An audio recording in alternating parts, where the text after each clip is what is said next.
नमस्कार दोस्तों, मैं Nikhilesh Jain Hindi ChessBase India channel पर आप सभी का हार्दिक अभिनंदन करता हूं। दोस्तों, मैं इस समय हूं मोंटे सिल्वानो इटली में, जो कि रोम के काफ़ी पास है। और मैं यहाँ पे क्यों हूँ? क्योंकि मैं यहाँ पर आया हूँ world cadet chess championship cover करने के लिए। क्या होती है world cadet chess championship? Under 8, under 10 और अंडर 12 की विश्व शतरंज चैंपियनशिप। जो बच्चे यहाँ पर जीतेंगे वो अंडर 10, 8 और 12 की विश्व चैंपियन कहलाएंगे। तो एक दिन हो सकता है आप में से भी कोई लोग जो है यहाँ पर पहुँचे। तो खैर, मैं ये वीडियो जो आपको बता रहा हूँ ये मेरा एक ब्लॉग है और शुरुआत करेंगे भोपाल से ही, कैसे जर्नी शुरू हुई और इस पूरी जर्नी में आप मेरे साथ पहुँचेंगे मोंटे सिल्वानो। तो सफ़र की शुरुआत हुई 13 नवंबर दोपहर को भोपाल से। भोपाल जो अब मेरा शहर है बहुत ही खूबसूरत लगता है। भोपाल की नेचुरल जो ब्यूटी है वो हमेशा आपको आकर्षित करती है, और ख़ासतौर पर जब मैं ये बड़ी लेक के किनारे से निकलता हूँ तो ऐसा लगता है जैसे समुंदर ही है जो भोपाल से लगा हुआ है। और जब आप जाते हैं शहर से बाहर तो ऐसा लगता है राजा भोज खुद बोल रहे हैं, भाई गुड बाय, टेक केयर। फिर हम पहुंच गए भोपाल हवाई अड्डे, जिसका नाम है राजा भोज हवाई अड्डा एयरपोर्ट। राजा भोज एयरपोर्ट बहुत ही क्वाइट है, शांत है। यहाँ मुझे काफ़ी अच्छा लगता है खड़ा होना, कोई ट्रैफिक नहीं रहता है यहाँ पर। और फिर इसके बाद अपना चेक इन करने के बाद और सिक्योरिटी चेक करने के बाद आप पहुँचते हो पहली फ्लोर पर टर्मिनल के। ये बहुत ही खूबसूरत दिखता है यहाँ से भोपाल एयरपोर्ट। छोटा है लेकिन सब कुछ है यहाँ पर, और भारत का तिरंगा हमेशा की तरह लहराता हुआ। यहाँ पर छोटी छोटी दुकानें भी हैं कई, जहाँ पर आप अपनी ज़रूरत के कई सामान जो है वो ले सकते हैं, जैसे घर से कई बार हम लोग मिस कर जाते हैं। और बस थोड़ी देर बाद ही मेरी फ़्लाइट का समय हो गया। शाम को करीब 4 बज रहा था और मुझे दिल्ली के लिए जो है वो प्रस्थान करना था। फ़्लाइट पे एयर इंडिया का इस बर्गर ने मेरी काफ़ी मदद की काफ़ी भूख लग रही थी तो इस वेजिटेरियन बर्गर ने मदद की, और फिर मैं पहुंच गया दिल्ली एयरपोर्ट। और ये है, बहुत ही खूबसूरत लगता है मुझे ये जगह जो बनाई है उन्होंने। योग की अलग अलग मुद्राएं हैं हाथ की जो भी रहती है। और इसके बाद ही अब मैं आगे बढ़ा दिल्ली एयरपोर्ट में। हमेशा जल्दी पहुंचना ज़रूरी होता है, मेरे पास तो फ़िलहाल 8 घंटे हैं, क्योंकि दिल्ली एयरपोर्ट कई बार बहुत क्राउडेड हो जाता है। मतलब आपको 2 घंटे की जगह कई चीज़ों में 4 घंटे लग सकते हैं। फिर इसके बाद मैं लॉन्च में गया, वहाँ पे कुछ खाना खाया, डिनर किया और हिंदी चेस बेस इंडिया के लिए एक वीडियो बनाया। और जल्दी आपको और वीडियोस मिलेंगे दोस्तों। थोड़ा सा यात्रा की वजह से मेरे वीडियो में कमी आई है। फिर ये इलाका है जहाँ पर बहुत सारी दुकानें हैं जो आपकी जेब ढीली कर सकती है, तो बेहतर है आप अपना सामान जो है वो घर से लेकर के आएँ, ज़रूरी वाला। नमस्कार दोस्तों, मैं हूँ इस समय दिल्ली एयरपोर्ट पर, और मैं थोड़ी सी मुझे एक जगह मिल गई है जहाँ पर मैं थोड़ा आराम करने वाला हूँ। अभी रात का 11:30 बज रहा है, मेरी फ़्लाइट 2 घंटे में है, और उसके बाद मेरे ख्याल से करीब 8-9 घंटे की फ़्लाइट होनी चाहिए। वो ज्यूरिख जाएगी और फिर हम ज्यूरिख से जाएंगे कहाँ जाएंगे रोम जाएंगे। रोम फ्यूमिंचीनो एयरपोर्ट, और फिर वहाँ से भी 2.5 घंटे का रास्ता है, जहाँ से फिर हम मेरे होटल पहुँचेंगे और फिर आपको आगे का कवरेज जो है वो देखने के लिए मिलेगा। तो फ़िलहाल मैं यहाँ फ़िलहाल कोई आया नहीं है मुझे लगता है, पर शायद 1-1.5 घंटे में पूरी ये जगह जो है उभरने वाली है। मेरा गेट नंबर 3 है अभी तक, तो आगे क्या चेंज होगा पता नहीं, लेट्स सी। और इसके बाद शुरुआत होती है मेरे सफ़र की भारत से बाहर। दिल्ली से मुझे जाना था यहाँ से स्विट्ज़रलैंड के ज्यूरिख। मुझे मिडिल सीट मिली थी, तो उम्मीद मत कीजिएगा कि कोई अच्छा व्यू मैं आपको दिखाने वाला हूँ फ़िलहाल इस फ़्लाइट का।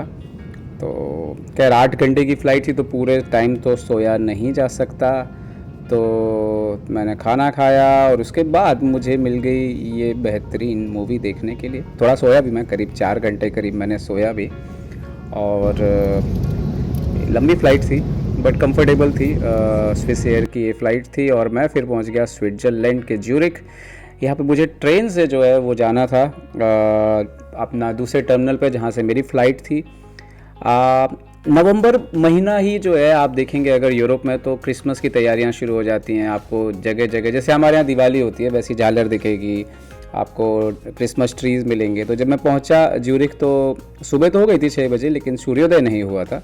खैर आप स्विट्ज़रलैंड में हो तो घड़ियाँ आपको ना दिखें ऐसा हो नहीं सकता। और यहाँ पर रोलेक्स की आप देख सकते हो एक से एक सुंदर घड़ियाँ जो है वो एयरपोर्ट पर डिस्प्ले करके रखी गई थी। डेफिनेटली ये शोरूम होगा जो उस समय सुबह के समय बंद था। और उजाला हो गया है, अब करीब 8 बज रहा है सुबह का। तो मैं थोड़ा सा अपना नाश्ता वगैरह ढूंढ रहा हूँ। और 11:25 पे मुझे बोर्डिंग थी, 11:30 पे, सॉरी 11:55 पे। और मेरी फ़्लाइट थी 12:25 की। ज्यूरिख से सीधा रोम मुझे जाना था, यही मेरा प्लेन है। और जैसे ही आप स्विट्ज़रलैंड छोड़ते हैं आपको वादियों में थोड़ी थोड़ी बर्फ़ जो है वो ऑलरेडी दिखेगी यहाँ पर। और करीब 1 घंटे की फ़्लाइट के बाद मैं रोम पहुँचने लगा और रोम हम बस लैंड ही करने वाले हैं, ये देख सकते हो आप।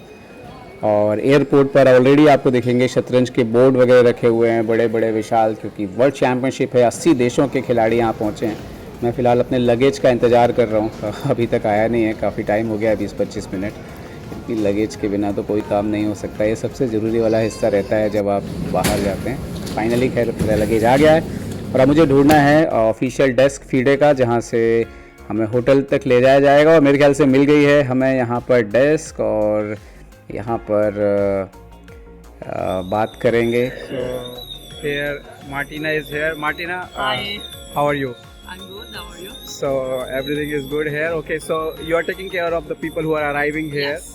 So how many teams or players already arrived here?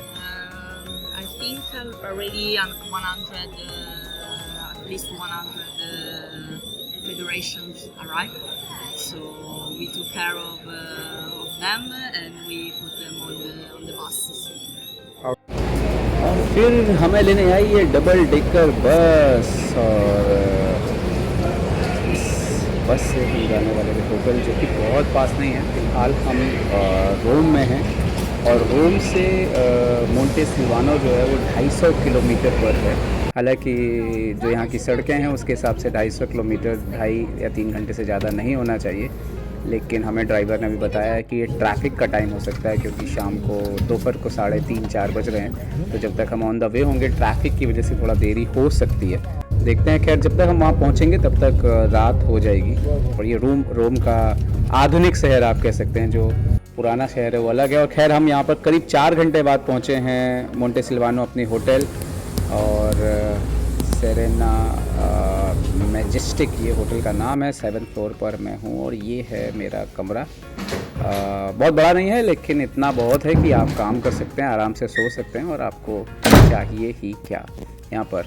और मैं तो बहुत थक गया हूँ, तो यहाँ पर काम करूँगा शायद, थोड़ा सा सोऊंगा मैं और खाना खा के फटाफट, क्योंकि बहुत थकान हो गई है, पिछली रात भी सोया नहीं हूँ।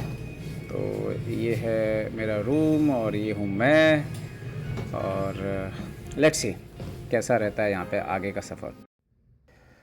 गुड मॉर्निंग दोस्तों जम के सोया रात भर, खाना खाने के बाद पता ही नहीं लगा था मैं कहाँ हूँ।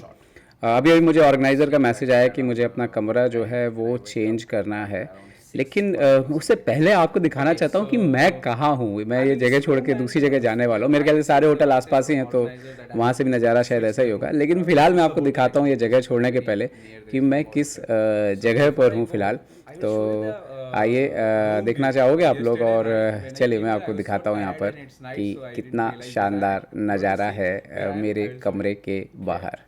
ये है, जी हाँ, ये आप देख सकते हो समुंदर। अभी सुबह ही हुआ है, आप देखोगे दूर से सूरज निकलने की कोशिश कर रहा है, झांक रहा है किनारे से।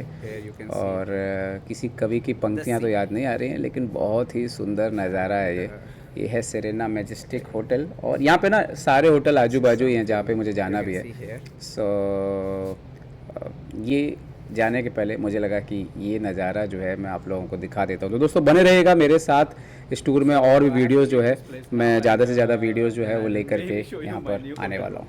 नमस्कार दोस्तों, बाय बाय।